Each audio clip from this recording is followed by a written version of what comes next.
we go.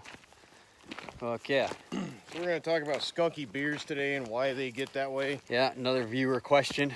Name a So few. some skunky beers, right?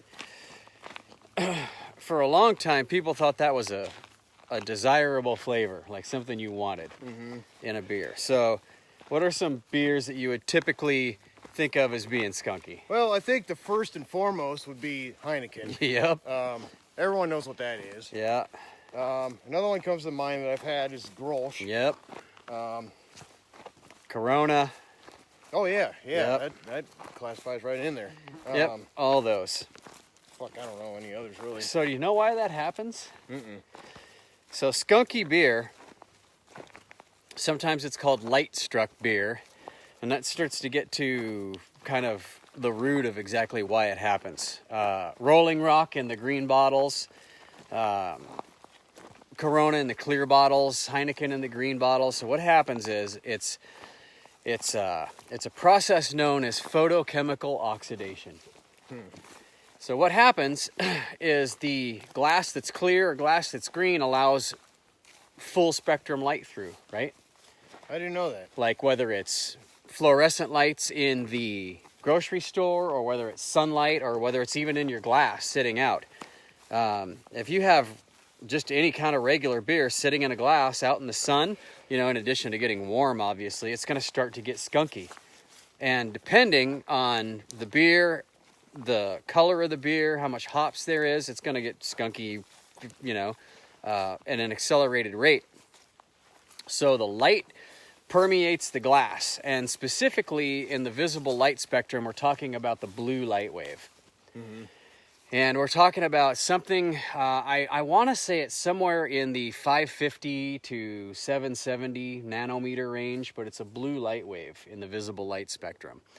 And what happens is that goes in and it reacts with resins from the hops. So the hoppier the beer, the more it can possibly be.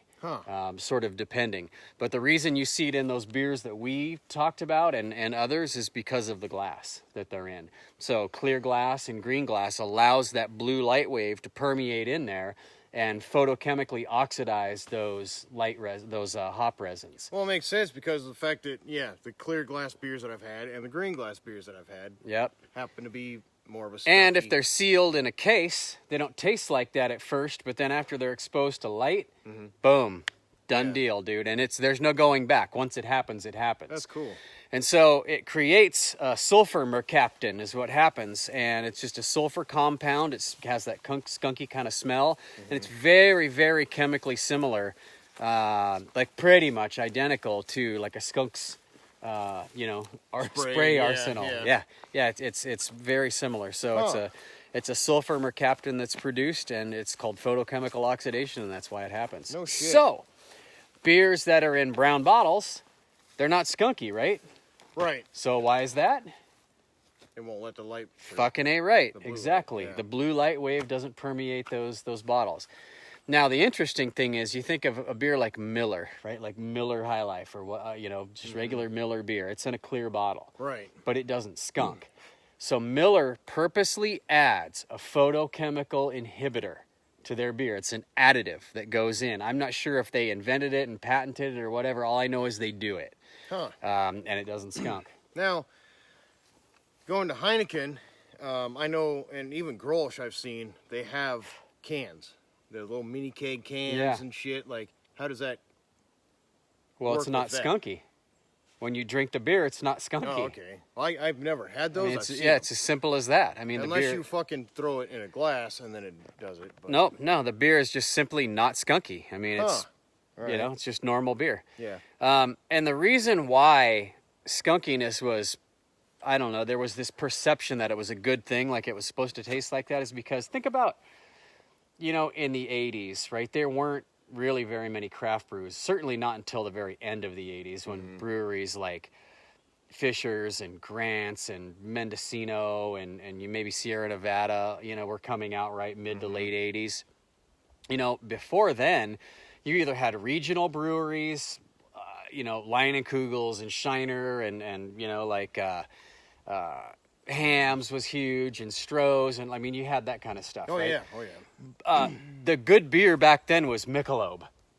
You know, Yeah. there wasn't much good beer out there. Certainly not craft beer. Well, Heineken was one of those import beers that everyone thought, holy shit, this is Yeah. good beer. It cost a lot of money. And fuck, every time I drink it, it's skunky. Well, that must mean what good beer is supposed to taste like. Right. That's not the case. No. It's not the case at all. So Heineken at the brewery doesn't taste like that. Heineken out of a keg doesn't taste like that, or out of a can. But that wasn't the case back then. All you got was green bottles and 6-pack, and you paid fucking through the nose for it. And like you were a yuppie drinking your Heineken and just cool and rich, right? And thinking, oh yeah, skunky fucking beer. This is the way it's supposed to be, and it's not. But that's it. That's skunky beer in a nutshell. Damn.